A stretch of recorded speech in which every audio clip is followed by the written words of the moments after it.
recording this. Recording has been started, sir. You have started recording now. You can start just.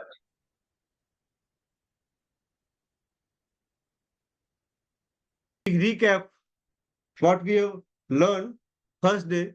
तो उसमें irritation और anger वो दोनों का डिफरेंस बताया था कि भाई anger is a state which required always stimulation.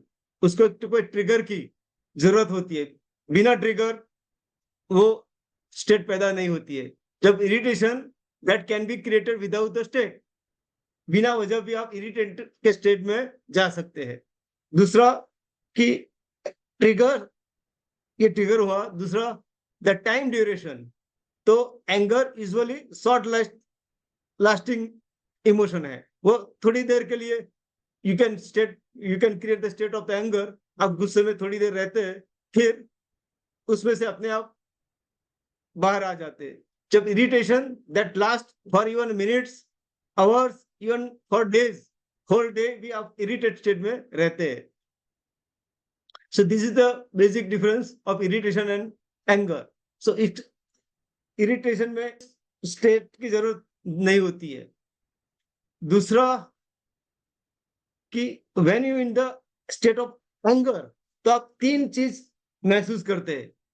एक तो आप alive होते हैं, आप full of energy में होते हैं, and आप अपने आप को 100% you believe that you are the right.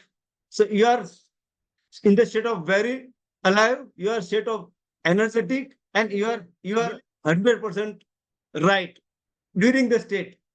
After the state is over, जब टाइम निकलता है, आपका स्टेट जब चेंज होके वापस you are in the coming to the normal state, और जब नॉर्मल हो जाते तब आप महसूस करते हैं कि no, I was mostly I was wrong in that state, because the anger is a negative state, and so in the state of negative state you are mostly taking the wrong decision.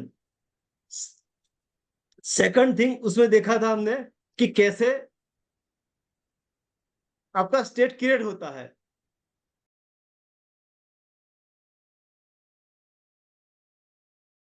Mind के दो part important होते हैं. एक आपका mid brain जो होता है, उसमें एक एमिगडाला करके जो पार्ट होता है, that is called as a primitive mind. वो सब स्पीसीज में वो डेवलप हुआ होता है, प्रिमिटिव माइंड. जब ह्यूमन का इवोल्यूशन हुआ, जब उसका ग्रोथ हुआ, और as the part of evolution process जब सेरेब्रल कॉर्टेक्स का डेवलपमेंट हुआ, और उसमें भी जब फ्रंटल लोब का डेवलपमेंट हुआ, that is called as neocortex. तो जो नियोकॉर्टेक्स है वो अपनी कॉग्निशन को कंट्रोल करता है, आपके थॉट को, आपके विचार को, आपके आचार को, और आपके बिहेवियर के लिए. जब कंपैरिजन की प्रोसेस में, एनालिटिक प्रोसेस में से जब आपके थॉट को लेके जाता है, तो आप एक पर्टिकुलर डिसीजन में पहुंचते हैं. सो डिसीजन मेकिंग कैपेसिटी वो आपके नियोकॉर्टेक्स में होती है. जब एमिगडाला में इमोशन, भावनात्मक स्तर पे आपको बिहेव करने की क्वालिटी होती है. तो जब आप एंगर के स्टेट में जाते हो, तो immediately during the anger state वो एमिगडाला इतना एक्टिव हो जाता है कि आपका नियोकॉर्टेक्स उसको हाईजैक कर लेता है. इसीलिए आप जब एंगर में होते हो, तो आपकी कॉग्निशन एबिलिटी, सोचने की ताकत, वो आपसे हाईजैकिंग का एक कंसेप्ट दिया था मैंने लास्ट में, कि जब आप इंटेंस एंगर के स्टेट में होते हो, तो आपका एमिगडाला आपके कॉग्निशन को ब्लॉक कर देता है. इसीलिए कई बार अपन देखते हैं कि भले बड़ा आदमी जो बिहेवियर में पूरी तरह से वो बिहेवियर में एकदम एक्यूरेट है, लेकिन कभी कभी जब उसका एंगर आता है, तो वो एंगर में कुछ भी बोल देता है, किसी को कुछ भी कह देता है, और कोई भी ट्रॉमेटिक इवेंट करके रख देता है, क्योंकि वो अपने आप में नहीं होता है उसी वक्त। वो कंसेप्ट हमने लास्ट टाइम देखा था। फिर उसमें what are the long term effect on body stress के 3F मैकेनिज्म के बारे में बात की थी, कि फ्लाइट, फाइट और फ्रीज मैकेनिज्म के बारे में बात की थी। फिर आपका स्टेट ऑफ माइंड कैसे डिसीज क्रिएट करता है वो मैं बीच में से बताऊंगा। सो थोड़ा सा first flight fight, flight, flight fight 3F mechanism. हाँ, को 3F थोड़ा डिटेल मैकेनिज्म, में बताओ। ठीक है। तो 3F मैकेनिज्म में whenever you take the data from our 5 senses, बराबर, तो जब माइंड इस डेटा को एज अ थ्रेट के रूप में परसीव करता है, कोई भय के संकेत में उसको परसीव करता है ना, तो आपका माइंड आपको बचाने की कोशिश करता है। They are try to keep you alive, और आपको बचाने के लिए आइदर आपको उस स्थिति में फाइट करने के लिए क्रिएट करता है, या फिर वहां से आप भाग जाओ। अगर आप फाइट नहीं कर सकते तो आप वहां से भाग जाओ, इसीलिए आपको क्रिएट करता है। और ये दोनों भी अगर आप नहीं कर सकते तो आप वहां पे फ्रीज हो जाते हो। तो फाइट करने के लिए सिंपैथेटिक सिस्टम जो होती है अपने शरीर की, वो एक्टिव हो जाती है। और when you sympathetic activity is increase, तो आपका ब्लड फ्लो मसल में इंक्रीज हो जाता है। जो नॉन वाइटल ऑर्गन है वहां से ब्लड को निकाल के आपके मसल में डाल देता है। सो आपके हैंड और लेग के मसल में ब्लड फ्लो इंक्रीज हो जाता है। फिर आपका ऑक्सीजन रिक्वायरमेंट बढ़ जाता है। So you are taking deep breath, और आपका ऑक्सीजन सप्लाई हो जाता, इंक्रीज होता है। और आप फिर एक्शन लेके आप फाइट कर लेते हो या फिर फ्लाइट कर लेते हो। उसके बाद आपका पैरासिम्पैथेटिक सिस्टम, जो आपको शांत करने की क्रिया में लगा हुआ है, तो उसके हार्मोन रिलीज होते हैं, और आप धीरे धीरे बैलेंस में आ जाते हो। आप सिंपैथेटिक और पैरासिम्पैथेटिक सिस्टम आपको बैलेंस करके उसको नॉर्मल स्टेट ऑफ माइंड में ले आती है।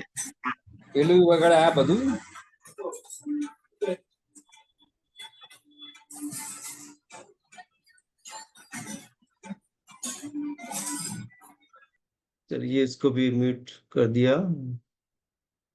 और कौन है, एक मिनट, चलो सब अनम्यूट कर दिया मैंने। चलो, अरे म्यूट कर दिया, चलो ठीक है। तो ये आपका 3F मैकेनिज्म हुआ। So basically 3F mechanism is a mechanism of the survival. और पहले के जमाने में जब आप फाइट करते तो आपका ग्लूकोज जो एक्स्ट्रा रिलीज होता था वो यूटिलाइज हो जाता था। अभी क्या हुआ है कि स्टिमुलस तो बदल गए, मैकेनिज्म वही रही।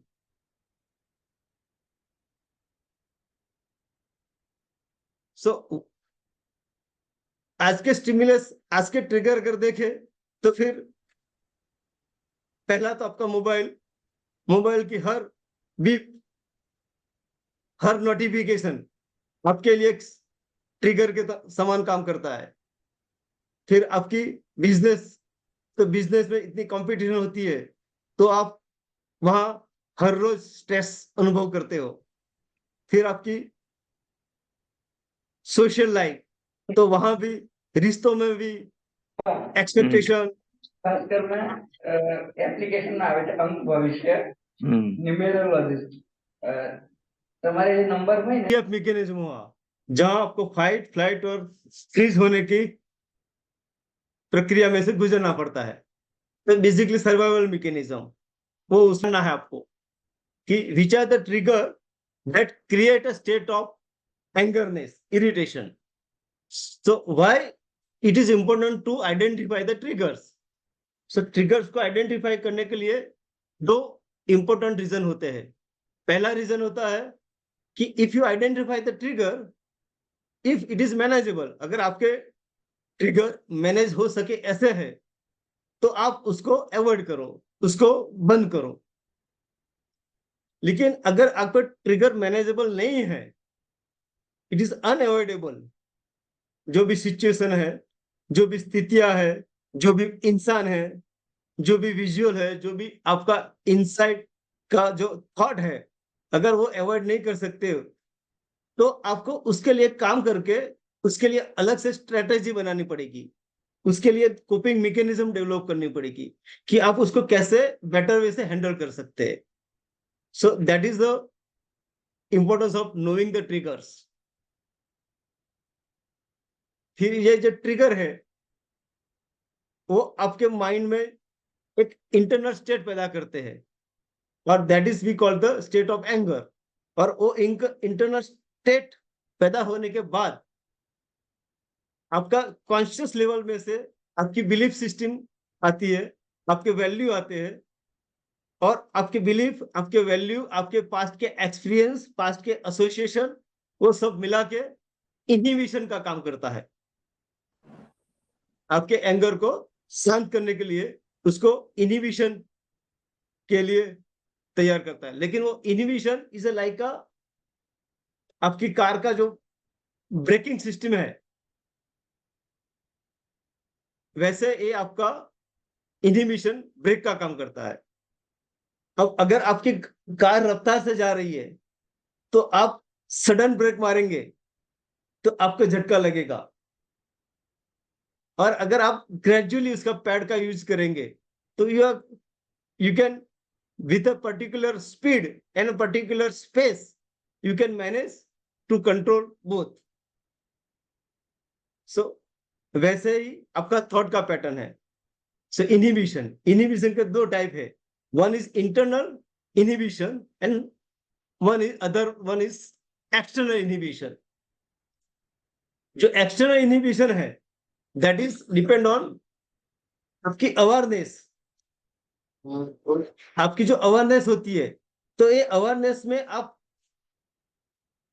आउट कमिंग वो सीक्वेंस क्या है। अगर मैं ये एंगर में से पसार होता हूं और मैं मेरे हिसाब से अगर कोई एक्शन लेता हूं, मैं आउटपुट क्रिएट करता हूं, तो वो आउटपुट के सीक्वेंस, उसके पेन और उसके गेन क्या है, और उसी हिसाब से आपका एक्सटर्नल इनहिबिशन काम करता है। अगर आपको लगता है कि ये एंगर के बाद अगर मुझे पुलिस पकड़ के ले जाएगी या फिर सोसाइटी में मेरी बदनामी होगी, तो शायद आपका एक्सटर्नल इनहिबिशन काम करके आपको उसी स्टेट में जाने से रोक सकता है। Second, internal inhibition, that is your thought at your moral guideline, your own value और आपके ओन रूल्स, आपने जो जिंदगी के लिए आपने बना के रखे हैं, आपको सिचुएशन को देखने के लिए आपने जो अपने अपनी अपनी स्क्रिप्ट आपने लिख के जो रखी हुई है आपके माइंड में, सो वो इंटरनल इनहिबिशन के तौर पे काम करते हैं। अगर आपके पास गुड मॉरल वैल्यू है, आपके पास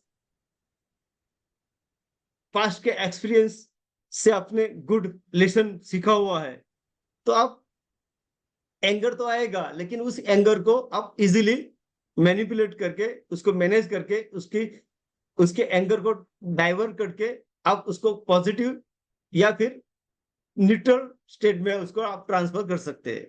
सो that is work of the inhibitor. State के बारे में कैसे क्रिएट होता है उसका भी almost we know the Pavlov का जो एक्सपेरिमेंट हुआ बहुत साल पहले कि वो डॉग को मीट उन्होंने खिलाया, पहले मीट दिखाया, फिर उसको मीट खिलाया, तो एक टाइम के साथ वो मीट का एसोसिएशन क्रिएट किया। तो जब नेक्स्ट बार उनको जब फीडिंग के लिए उसी टाइम पे मीट लेके आए तो उसका सेलिब्रेशन शुरू हो गया। फिर आफ्टर सम टाइम वो मीट और उसके साथ उन्होंने एक बेल का साउंड क्रिएट किया, तो वो तीनों का एसोसिएशन क्रिएट किया, और आफ्टर सम टाइम सिर्फ टाइम और वो साउंड दोनों को जब यूज किया और मीट वहां पे लेके नहीं आए, तो भी वो डॉगों का सलाइवेशन शुरू हो गया। सो दैट इज, कहने का मतलब है कि our mind is wired so many things in our life, और वो सबको एक दूसरे के साथ time, place, person, picture, emotion, taste, smell और सबके साथ वो एसोसिएट करके रखता है। और according to that association, whenever the triggers stimulated, then neuronal biochemical changes start in our body and mind, and according to the change that we experience the state of mind, and we behave according to it. So that is the how that association theory that come in picture. उसका थोड़ा experiment के बारे में just I explain it, that is Pavlov's experiment of association.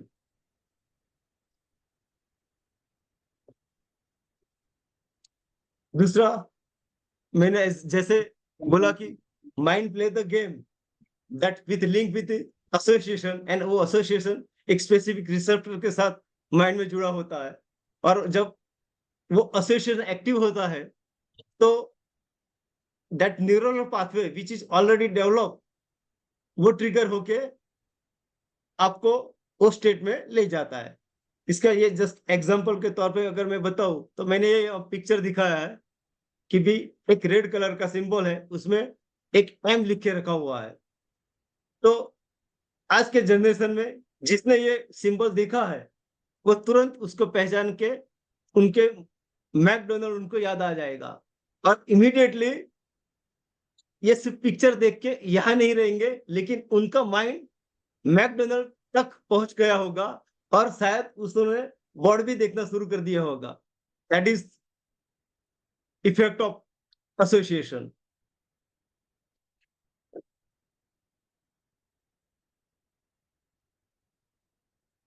फिर ये दो term है, psycho neuro immunology. तो जैसे आपकी psyche, that is your mind, और उसके साथ न्यूरोनल कनेक्शन होता है, और उसी हिसाब से आपकी इम्यूनिटी बदलती है। So that is psycho neuro immunology. So when you in the state of anger, जो जितने भी नेगेटिव इमोशन है, एंगर, फिर गिल्ट, फिर फ्रस्ट्रेशन, पेन, तो वे सब नेगेटिव इमोशन एक नेगेटिव स्टेट क्रिएट करते हैं, और negative state produce negative neurochemical reaction, and आपकी इम्यूनिटी को प्रभावित करते हैं।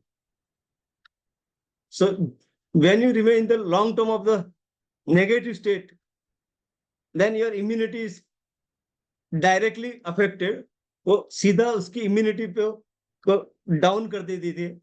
either immunity is slow down, or either your immunity is confused, or either your immunity become hyperactive, और इसी हिसाब से आप रिकरेंट इन्फेक्शन में जाते हैं, या फिर हाइपर अगर स्टेट में चले जाते हो तो आप एलर्जी, अस्थमा, स्किन प्रॉब्लम जो भी एक्सपीरियंस करते हैं वो बढ़ जाते हैं। और अगर आपका state in the state of confusion में रहता है, तो आप ऑटो इम्यून डिसीज के साइकिल में चले जाते हैं। That is psycho neuro immunology. फिर ये सब एग्जाम है, अल्कोहल, वो सब ट्रिगर्स है, जो वर्ड्स होता है। सो जैसे वो एग्जाम का वर्ड्स लेते हैं, तो उनकी साइको न्यूरो इम्यूनोलॉजी एक्टिव हो जाती है। They are go in the state of negative state, that is unresourceful state, and in the during the unresourceful state, वो अपना पोटेंशियल को पूरा एक्सप्रेस नहीं कर पाते। उनको सब लर्निंग किया हुआ है, सब सीखा हुआ होता है, लेकिन during the unresourceful state they can not express out. वो उनकी मेमोरी शट डाउन हो जाती है। उसका जैसे बोला कि अमेगडाला हाईजैक करता है फॉर आपके कॉग्निशन को, सोचने की समझने की मेमोरी पावर, जो मेमोरी बैंक है, तो that is one example of exam for the student, how the triggers is affected. Now, how much anger is required? क्योंकि anger is not bad. Anger is certain extent is a good.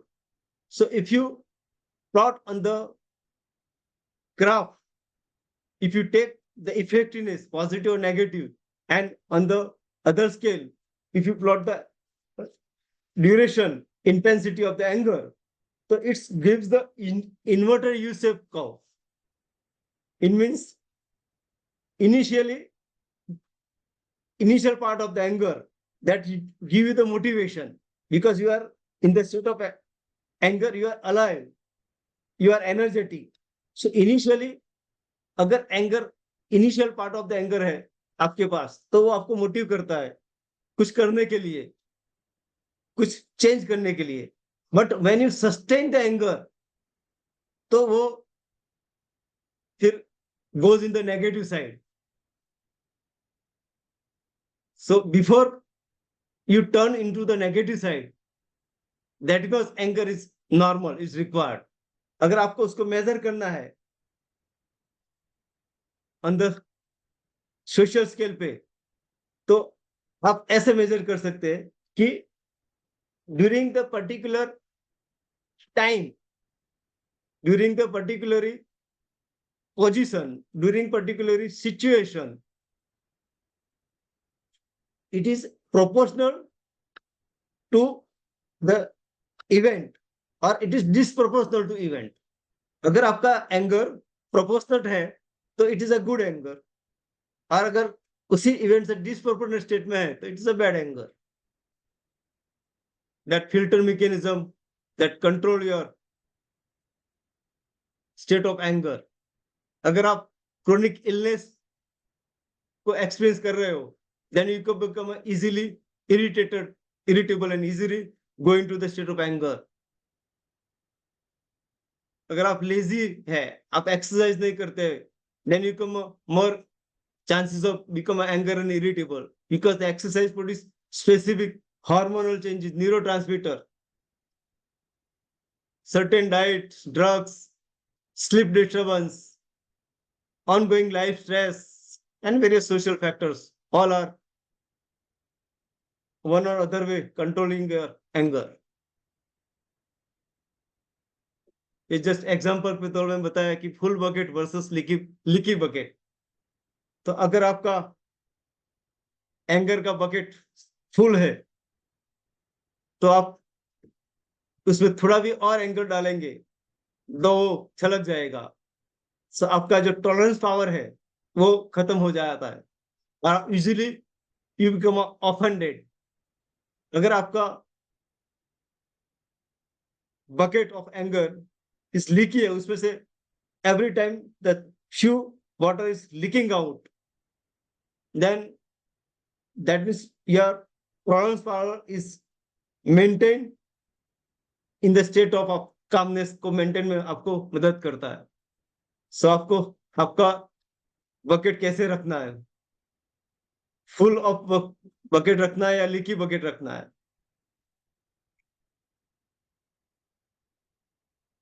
फिर recognising pattern, आप कैसे recognising करेंगे, क्यों recognising करेंगे.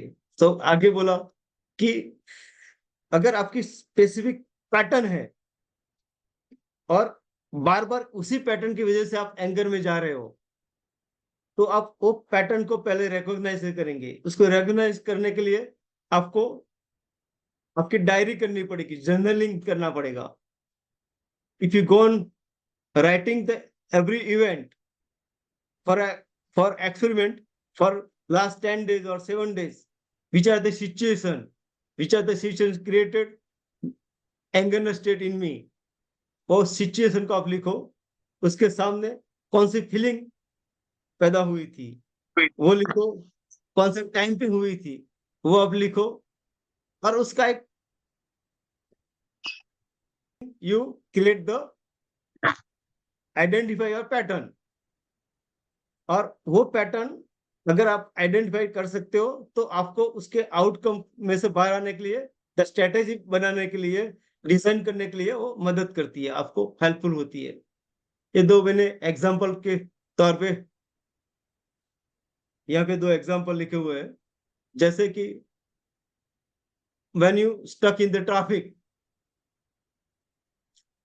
आप hospital, आप घर से जाते हो या फिर वर्क से घर पे वापस आते हो, तब तो every time you stuck in the anger, stuck in the traffic, then you feel the angerness, and वो angerness either related to आप वहां स्टक हो गए उसकी फीलिंग में आता है, या फिर आप लूजिंग द टाइम।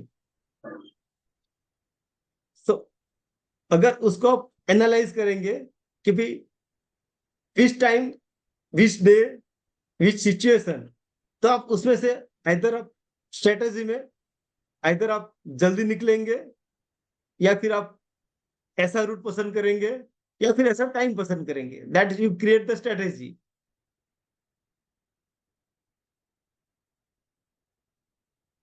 और during that time, so this is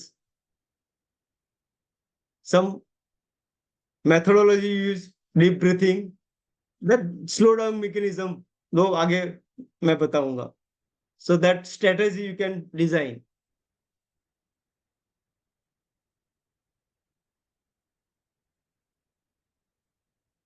This is one other example that you get irritable whenever person skip the meal.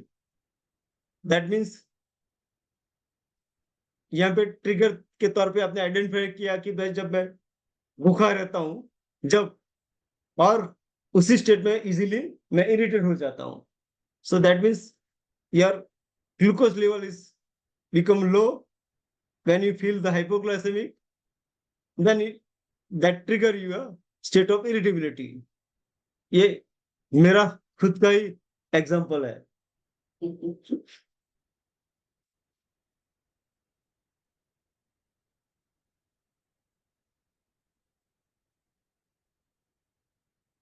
ये प्लेस पे कोई आपको क्रिटिसाइज करता है, then you become easily irritable. So आप उसको जब जर्नलिजिंग करेंगे तो आप रिकॉग्नाइजिंग करेंगे कि भी ये पैटर्न क्यों डेवलप हो रहा है।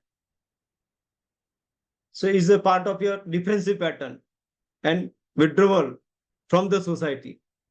बाय अंडरस्टैंडिंग क्रिटिसिज्म को फीडबैक के स्वरूप में देखना शुरू करेंगे। If you consider as a criticism, then you feel anger, और आप उसको अगर फीडबैक के स्वरूप में देखना शुरू करेंगे, you take as a feedback, then that give you the opportunity for the growth. So that is the way you can change your approach, या आपका जो देखने का नजरिया है, you can change, and that help to make a new behavior.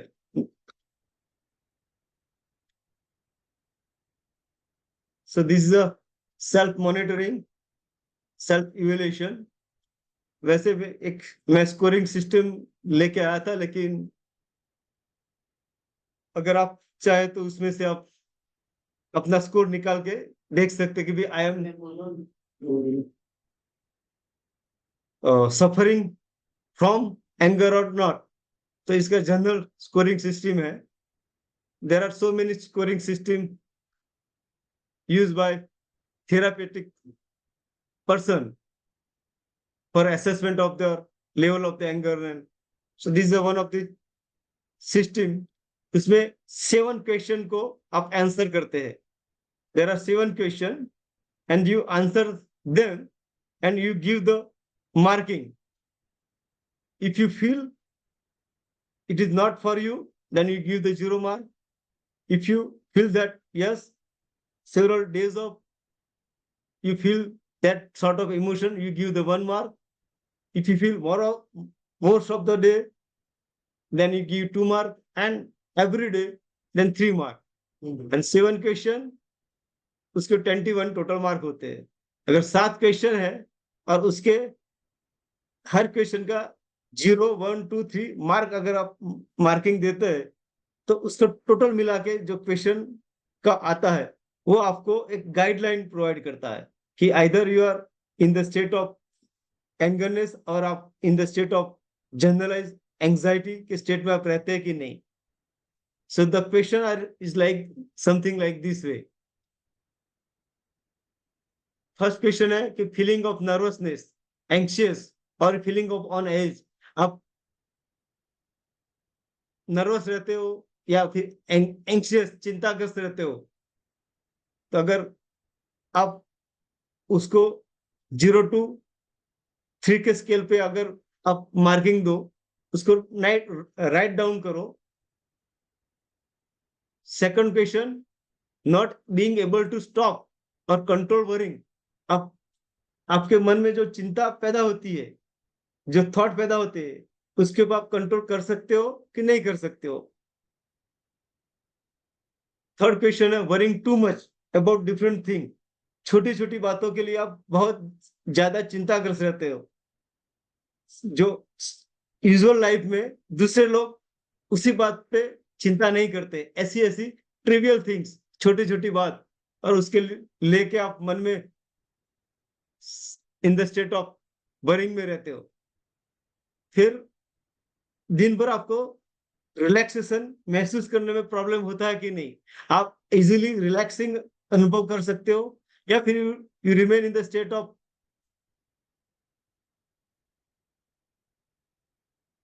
Stress. Right.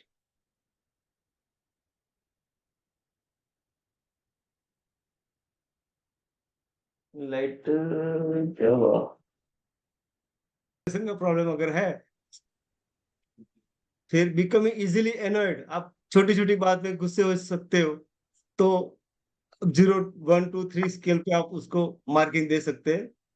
Feeling afraid as something awful might happen, आपको किसी चीज का ज्यादा भय लगता है कि एक कुछ छोटी इवेंट हुई और आप उसको जनरलाइज लेके एक बड़े से भय में चले जाते हो, फियर में चले जाते हो. तो उसी हिसाब से आप उसका टोटल निकालेंगे. तो just part of your understand, आप अगर 0 to 4 स्किल पे है तो आप मिनिमम एंजाइटी स्टेट में है. 5 to 9 अगर आपका स्कोरिंग आता है तो आप माइल्ड एंजाइटी स्टेट में है. 10 to 14 अगर आता है तो आप मॉडरेट एंजाइटी स्टेट में है. यहाँ पे आपको थोड़ा वर्क करने की जरूरत होती है, अपने आप को इंट्रोस्पेक्टिव करने की जरूरत रहती है. आप create the state of awareness and modify the pattern, तो आप अपने आप को इजीली चेंज कर सकते हो.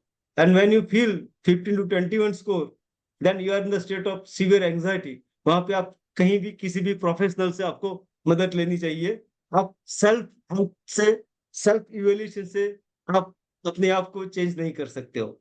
So this is the just general idea of this questionnaire and scoring system. So मैंने बहुत बताया कि जैसे first part of changing is self monitoring में जर्नलिंग करना है. सो जैसे क्यों करना है, व्हाई, वो अपने डिस्कस ऑलरेडी कर दिया है. इसके फ्यू लॉज मैं बताऊं कि, तो you should be a consistent in your writing down in each day. अगर आप 7-10 डेज डायरी बना रहे हैं तो आप हर रोज अपनी डायरी बनाओ. As far as possible event के बाद तुरंत लिखो. अगर तुरंत नहीं लिख सकते हो तो आप एक पर्टिकुलर डे इवनिंग या सोने से पहले पूरे दिन का जायजा लो मन में, और you can write down in a piece of paper.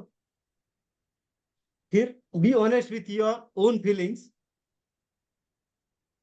आप जो भी महसूस करते हो, जैसा भी महसूस करते हो, जस्ट राइट डाउन. अब अगर लोग क्या सोचेंगे वो सब सोचने का आपको जरूरत नहीं है. What you feel you write down. So ऐसे आप जब देखेंगे तो over a period of time अब जब उसको एनालिस करेंगे, उसको पढ़ेंगे, तो उसमें से कोई ना कोई पैटर्न निकल के आएगी। अगर pattern of your behaviour, pattern of your time, pattern of triggers, pattern of your thought process, और उस पैटर्न को आपको समझना जरूरी रहता है। ये एक पूरा एग्जांपल है कि आप दिन में कैसे कैसे आप फीलिंग कर सकते हो। Just 1 or 2 example if you read for a person जो was not able to understand, तो उनके लिए ये हल्का सा प्रयास मैं आपको बताऊं तो, जैसे ये मैंने एक तारीख लिखी, टाइम लिखा, और उसमें लिखा कि मैं ट्रैफिक में स्टक हो गया हूं, तो उसी वक्त मुझे मेरे शरीर में मसल टेंस फीलिंग हुए, हार्ट रेट, मेरा रेस्पिरेशन रेट और हार्ट रेट बढ़ने लगा। I am feeling of frustration, inpatient जो टॉलरेंस पावर था वो कम हो गया, धीरज मेरी कम हो गई। उसको काम डाउन करने के लिए आपने डीप ब्रीथिंग किया, और over few minutes you become normal. तो ये पैटर्न के बाद आप उसमें से निकाल सकते हो कि भाई अगर मैं ट्रैफिक में फंस जाता हूं और मैं एंजाइटी, एंगर फील करता हूं, तो I have to leave early to avoid traffic and to avoid the feeling of the trapness. So ऐसे this is the few example how you write your emotion, feelings, diary, etc.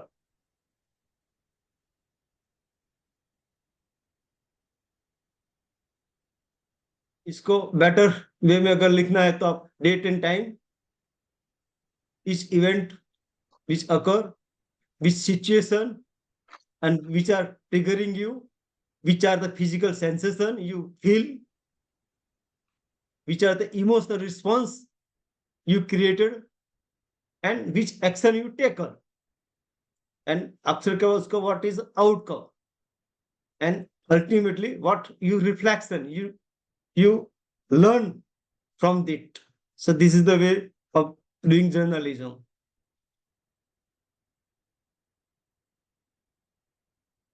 उसी को मैंने थोड़ा attractive वे में बनाने का प्रयत्न किया था कि ट्रिगर्स दे टाइम रिस्पॉन्स आपका क्रिएट करो। लेकिन इसमें when you creating the diary, then there is a human error judgement. Negative emotions like onion, जैसे ऑनियन में देयर आर सेवरल लेयर्स। सो जैसे जैसे आप एक एक लेयर को निकालते जाएंगे, जब when you start working on it, तो you have to go by layer. आप एक एक लेयर को जब निकालेंगे तो आप अपने आप को मोर क्लियर देख पाएंगे।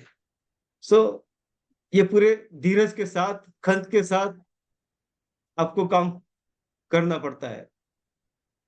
अब थोड़ी टेक्निक के बारे में अगर बताए तो if you want, then immediate अपना स्टेट ऑफ माइंड कैसे चेंज करते हैं, ये एनएलपी की एक टेक्निक है जिसको एजिप टेक्निक बोलते हैं। So we can do just now, it is a 3 or 4 minutes technique. So अगर आप बोले तो we can just now. So are you ready? Ready. Yes, Ready, yes, sir, yes. ready. Okay, then we go for ASIP technique. It is a neurological technique of NLP in which immediately we can shift our mental state. Just a minute. ASIP technique, तो इस technique में आप किसी भी state में हो और immediately अगर आपको आपका मेंटल स्टेट बदलना है, तो ये एजिप टेक्निक का आप यूज कर सकते हो। तो एजिप टेक्निक में पहले we can see the 4 things, 4 parameter, 4 मापदंड को अपन ध्यान में रखते हैं। पहले आपका पोस्चर, आपकी शरीर की स्थिति क्या है। सेकंड,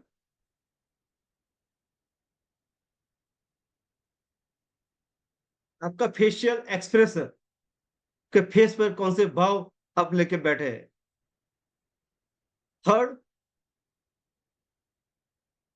आपकी ब्रीथिंग पैटर्न, आपकी श्वास की गति, सांस की लयबद्धता क्या है।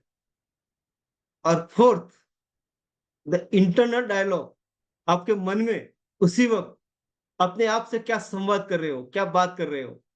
अगर ये 4 पैरामीटर को आप ध्यान में रख के उसमें अगर बदलाव करते हैं तो आप इमीडिएटली जो भी स्टेट में है उसमें से आप दूसरे स्टेट में इमीडिएटली शिफ्ट हो सकते हैं। सो एग्जांपल तौर पे आप अभी जो भी स्टेट में है तो उससे बेहतर स्टेट अगर आपको चाहिए, अगर आप एक गुस्से के स्टेट में बैठे हो एग्जांपल के तौर पे, तो जब आप गुस्से में होते हो तो आपका बॉडी पोस्चर अलग होता है, आपका ब्रीथिंग पैटर्न अलग होता है, आपके फेस पर जो एक्सप्रेशन होते हैं, जो भाव होते हैं वो अलग से होते हैं, और उसी वक्त आप मन में कोई ना कोई बात कर रहे हो। तो we can change this 4 parameter according to what we want to change our desire state. So current state में से आप डिजायर स्टेट में जाना चाहते हो तो ये 4 पैरामीटर बदल दो, और वो आपको अपने आप को एज इफ मानो को मानना है। अगर मैं मानो को मैं इस स्टेट में हूं, जो चाहिए वो स्टेट में, ऐसे आपको अपने आप को मानना है। और जब आप अपने आप मानेंगे तो आप अपनी एनाटॉमी को बदलोगे, अपनी फिजियोलॉजी को चेंज करेंगे, और फिर आपका बिहेवियर को चेंज करेंगे। So let's do some exercise for 4 minutes. Okay, so we want to एक डिजायर स्टेट, कौन सा स्टेट डिजायर करना चाहते हो। Anybody can me tell. अगर आप कॉन्फिडेंस का या फिर रिलैक्सेशन का या फिर हैप्पीनेस का। कॉन्फिडेंस, कॉन्फिडेंस या तो अगर आप कॉन्फिडेंस के स्टेट में जाना चाहते हो तो पहले ये 4 पैरामीटर को अपने माइंड में देखो कि आप 4 पैरामीटर में क्या क्या आता है। तो पहला थिंग आपका बॉडी पोस्चर, आप जब कॉन्फिडेंस में हो तो आपका बॉडी पोस्चर कैसा होता है। तो आप ऐसे स्ट्रेट होते हो, आपकी स्पाइन स्ट्रेट होती है, आपके शोल्डर खुले होते हैं, आपका फेस पे एक पूरा कॉन्फिडेंट का एक्सप्रेशन आप लाके रखते हो, आपकी ब्रीथिंग में एक ठहराव होता है, एक डीप और स्लो रिदम में आप ब्रीथिंग करते हो, और अंदर से आप इंटरनल डायलॉग क्या आप अपने आप से बात करेंगे, आई am a confident, I am a confident. ऐसे इंटरनल जो भी आपका जो इनर डायलॉग चलता है उसको बदल के मैं अपने आप को कॉन्फिडेंस महसूस करता हूं, मैं अगर कॉन्फिडेंस हूं तो मैं कैसे बिहेव करूंगा, ऐसे आप इंटरनल डायलॉग करेंगे। और वैसे अगर आप 3 4 5 टाइम्स रिपीट करेंगे तो इमीडिएटली आपका स्टेट जो भी है उसे बदल कर आप कॉन्फिडेंस में स्टेट में आ जाते हैं। ओके, और ये कहीं भी आप कर सकते हो। आप before interview, before going to talk with your client, और बिफोर अगर स्टूडेंट है तो before entering the exam room,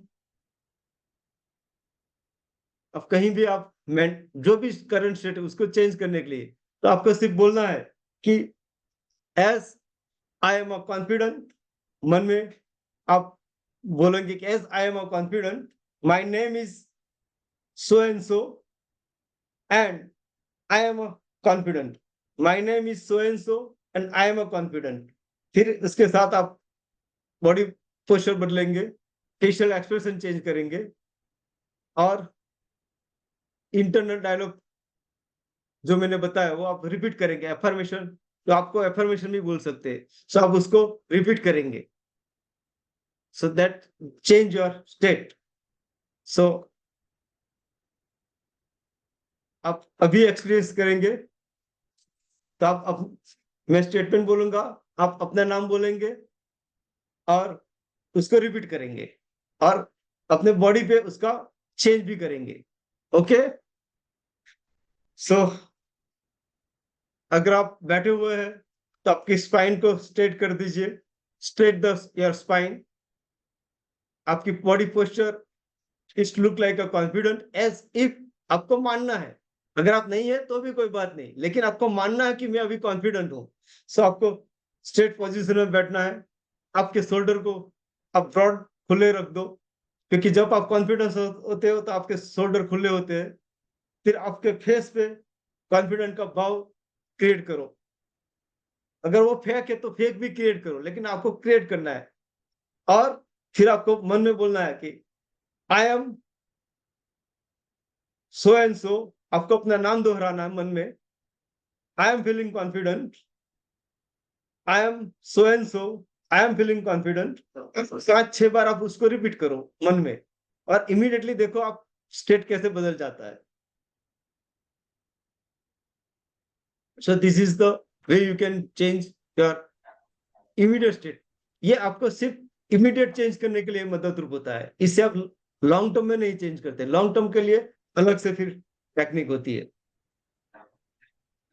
So is a as if technique is a simple technique you can use immediate change of state.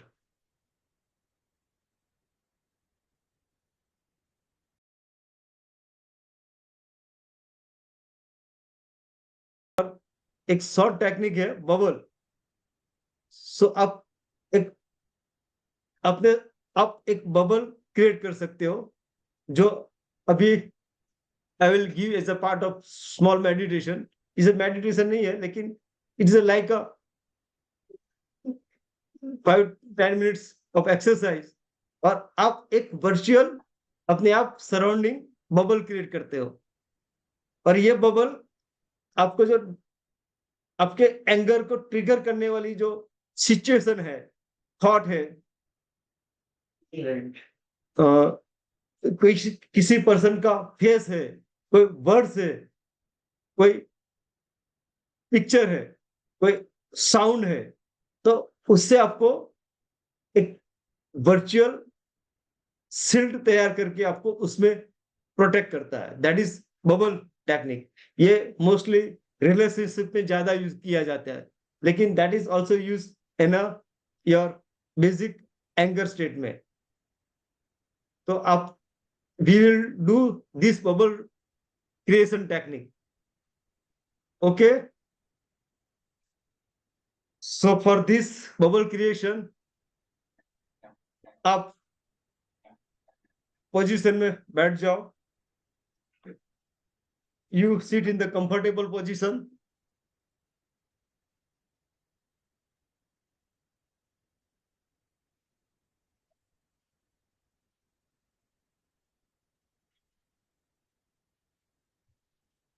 आप अगर चाहे तो आप अपना स्पेक रिमूव करके साइड में रख सकते हो।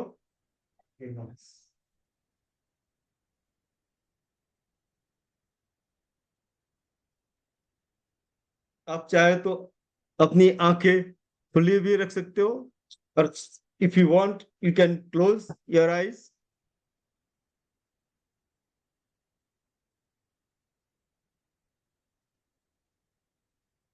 आप नॉर्मल ब्रीथिंग शुरू करेंगे। Just take normal breath, just keep the awareness on the your breath.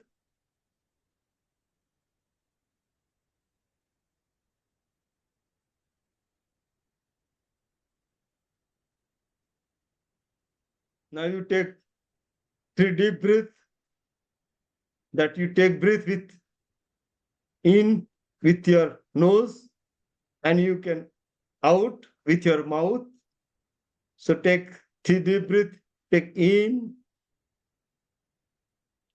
and out with your mouth. Take deep breath in and out with your mouth. Take deep breath in and out with your mouth. अब आप अपनी बंद आंखों से अपने मन के पर्दे पर मनो चित्रण करेंगे, जिसको अपन मानस पट भी बोलते हैं. There is a when you close eyes, but still when you think something, that picture will come in your mind that you can visualize. So आप वैसे अपने मन के स्क्रीन पर एक पिक्चर विजुलाइज करेंगे, जैसे आप सिट विथ कंफर्टेबल और आपके surrounding there is a one bubble is created. That bubble is transparent. ये पूरा ट्रांसपेरेंट एक बबल आपके आसपास, जैसे आपके आसपास पूरे बड़ा सा बबल क्रिएट हो गया है और आप उसके अंदर अपने आप को बैठे या फिर खड़े पा रहे हो. There is a big bubble. और जिसको अगर कोई क्लोज स्पेस की डर है, फियर है, तो भी आप इसी बबल में पूरे कंफर्टेबल रहेंगे, क्योंकि ये स्पेशल डिवाइन बबल है. इस बबल के में पूरा ऑक्सीजन भरा हुआ है. इस बबल में पूरा कंफर्टेबल आप पूरे सिक्योर स्टेट में आपको महसूस करेंगे. So it is a bubble which is you created around you. आप अपने आप को इस बबल के अंदर महसूस कीजिए. The bubble is created, the divine bubble is created on surrounding you. And इस बबल के सामने आप जो भी situation that's creating the distress, those creating the anxiety, those creating the anger, those creating the irritation, वो सब आप इस बबल के उस पार आप देख रहे हैं या फिर आप उसको सुन रहे हैं. द वर्ड्स, किसी के शब्द आप उसको सुन रहे हैं या फिर कोई पिक्चर आप महसूस कर रहे हैं, देख रहे हैं. और ये वर्ड्स या पिक्चर इस बबल के उस पार, the person which is creating the anger to you, वो आपके सामने खड़ा है, वो कुछ बोल रहा है, लेकिन द वर्ड्स आर वहां से आपके बबल के साथ स्ट्राइक होते हैं और वहां से वो वापस नीचे गिर जाते हैं. Because this is a special bubble, that all the words, this is the only sound, the wave of the sound as a come from the opposite person, strike to the bubble, and then you see that they are falling down on the ground with a specific what is the sound, and वो अपने आप वहां गिर जाते हैं. वैसे आप देख रहे हैं, आप महसूस कीजिए कि सामने वाला बंदा गुस्से में कुछ भी बोल रहा है, लेकिन that words are not hurting you, that words are not triggering you. वो सिर्फ शब्द है और शब्द आपके बबल के साथ टकरा के नीचे गिर रहे हैं. और few of the words वो वहां से टकरा के वापस उसके मुंह में, उसके माउथ में, उसके मुख में वापस जा रहे हैं. So you are not triggering by any words, any sound, any picture. Just you feel relaxed inside. आप अपने अंदर से हंस रहे हैं, आप अपने अंदर से वो इंसान की द एक्टिविटी को आप देख रहे हैं और अपने आप अपनी मस्ती में हंस रहे हैं. You are not triggered by that words,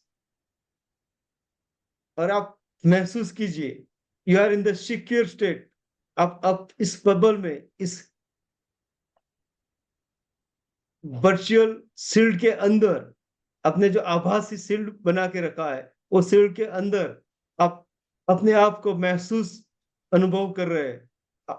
you feel you are totally secure.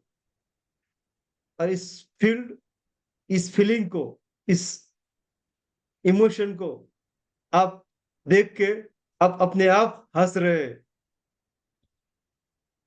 आप महसूस कीजिए, जितना आप विजुलाइज करेंगे, जितना आप अपने आप को महसूस करेंगे, फीलिंग करेंगे पूरे इमोशन के साथ, इतना ही आपका ये वर्चुअल बबल है वो अपने आप इतना स्ट्रांग क्रिएट होगा।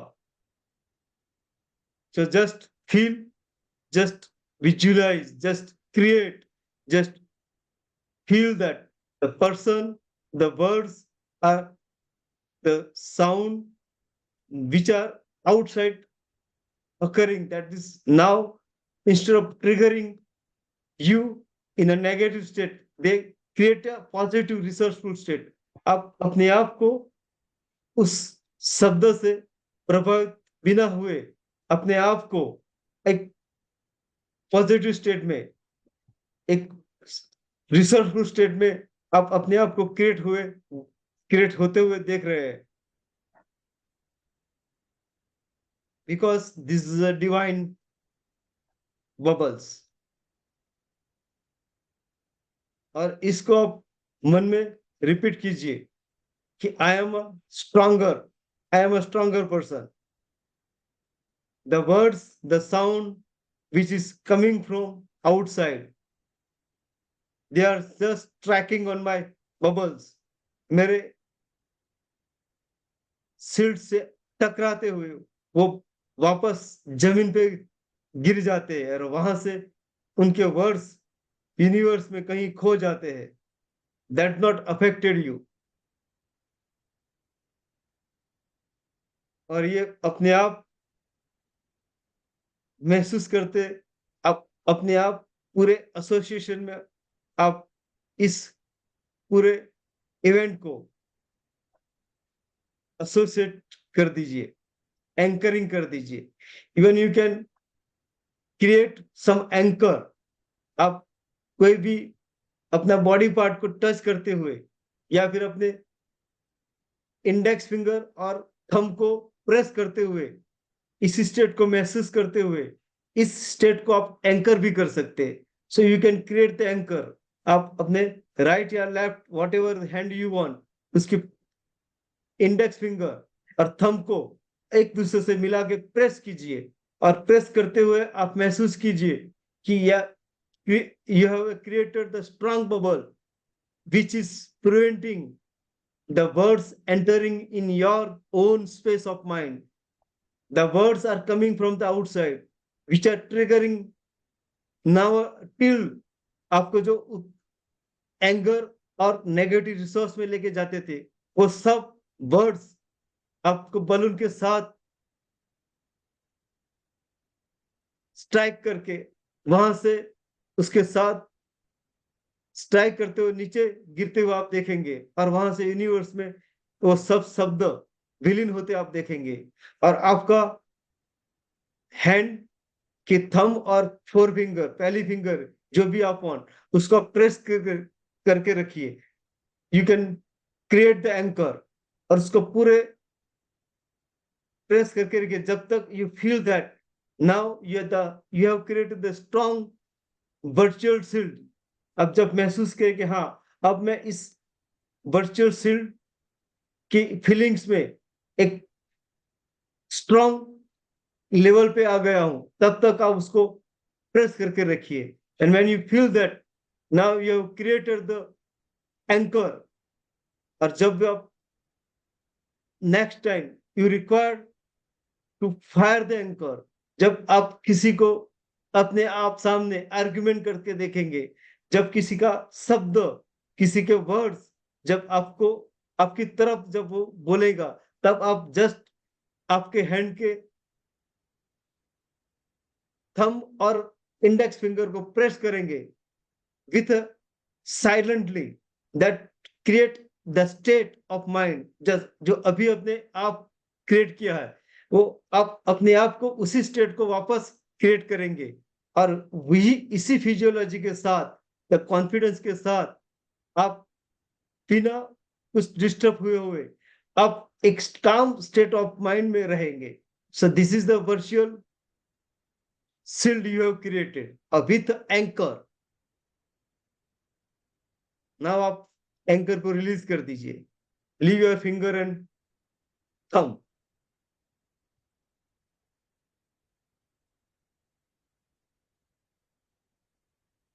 After the 30 second, once you again अपने एंकर को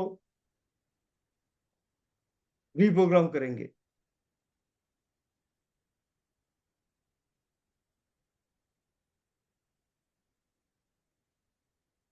Now again,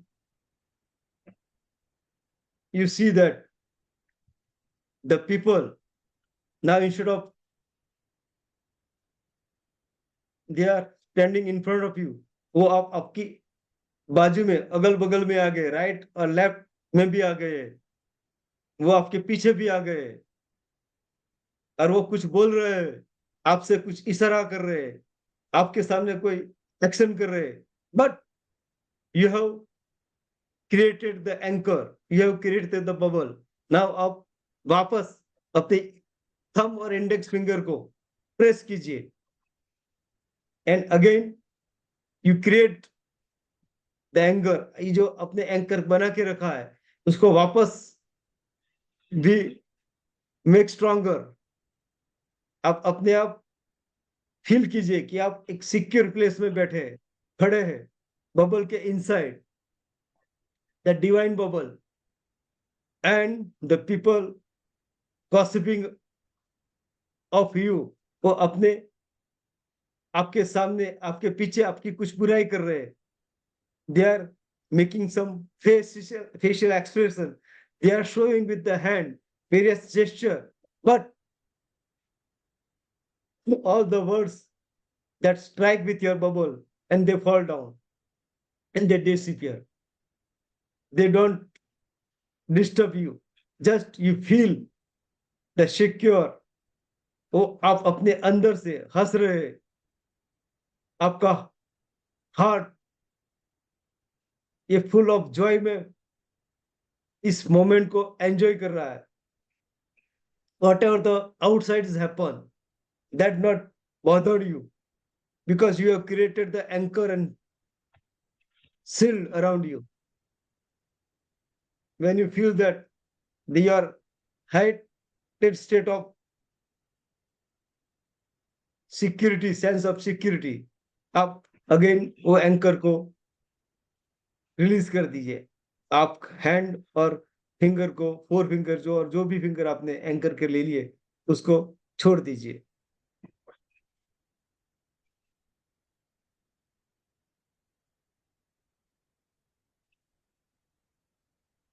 नाउ ऑनवर्ड, इस एक्सरसाइज को सिर्फ आपको मन में दोहराना है, दिन में 4-5 times. Just it take 2 or 3 minutes। जस्ट आप अपनी आंखें क्लोज करो, आप विजुलाइज करो कि आपके आसपास एक बबल्स क्रिएट है। The person, they are standing outside, they are standing right and left on your behind, they are doing some action, they are using some gesture, they are showing some emotion, but you are in the state of security, sense of security। आप एक बेहतर इंसान की तरह अपने आपका महसूस bubble के अंदर फील करेंगे। and if you require, you can fire the anchor। अब अगेन साइलेंटली जो एंकर अभी क्रिएट किया हुआ है, उसको वापस फायर करेंगे। फायर करने का मतलब कि आप उस एंकर को दोहराएंगे, और उसी के साथ the new physiology created, new emotion created, उसको आप महसूस करेंगे। That is the power of this technique.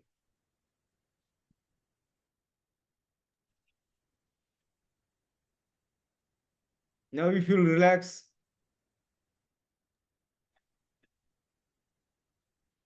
just create the awareness of the surrounding. And if you want, you can open your eyes.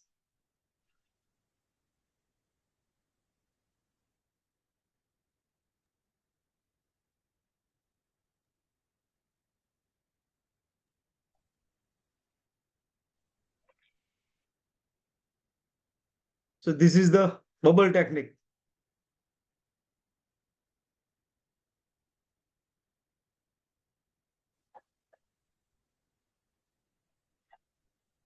Okay, Nice technique, sir. तो इसको सिर्फ आप practice करेंगे. Doctor साहब बहुत मजा आया, बहुत अच्छा था, इतना अच्छा था पूछो मत. Something new. Good. So आप जब प्रैक्टिस करेंगे ना, तो फिर आपको सिर्फ एंकर को फायर करना है. आप जब बात करते करते ऐसे मुद्रा में आ जाएंगे, तो आप एंकर को फायर करेंगे तो इमीडिएटली वो कुछ भी बोलेगा, आप को ऑफेंड नहीं करेंगे उसको. आप अपने ही काम स्टेट में रहेंगे. और वंस यू रिमेन अ काम स्टेट, तो आपको माइंड को एक समय मिलता है, that is before the reacting. Response के लिए आपको एक टाइम मिलता है. और that time when you get that before reacting, तो आपकी थॉट प्रोसेस, आपका consciousness, now it's come into action. और फिर आप अपने ही कॉन्शियसनेस के हिसाब से आप डिसीजन लेते हैं. Instead of reacting, you are gradually responding it. So basically this is the game of mind to between the stimulus to response. वो दोनों के बीच में जो गैप है, जो टाइम है, उसको बढ़ाने की ये सब प्रक्रिया है. So just you get the awareness, you immediately shift your mental state, and the things goes on. So this is particularly in the relationship mastery में ये पूरी टेक्निक यूज करते हैं. जब आपका किसी से particular in the narcissistic type of personality के जब आप रिलेशन में आ जाते हो कभी, तो उनके शब्द आपको जो दिल में लग जाते हैं ना, वो दिल में लगने से आपको बचाते हैं. ओके, इतना टाइम हो गया. 1.5 hour. Okay, that is more then in. Okay, sir. Okay. Thank you. चलो, सो थैंक्स दवे जी. बहुत बहुत धन्यवाद डॉक्टर बहुत साहब, अच्छा, बहुत बहुत अच्छा लगा. सही है, सही है. चलो बलवंत जी. जी sir, very nice explanation. It was extremely good. Good. Thank you. बहुत अच्छा लगा डॉक्टर साहब, बहुत अच्छी क्लास है. क्योंकि मैं भी लर्निंग कर रहा हूँ. It is a learning phase. So thank doctor you. साहब आपसे हमको बहुत सीखना है डॉक्टर साहब.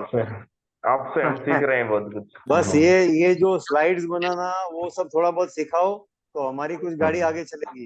नहीं तो हमारी गाड़ी है ना और इधर ही रुकी हुई है. डॉक्टर साहब हमारी गाड़ी स्लाइड पे रुकी हुई है.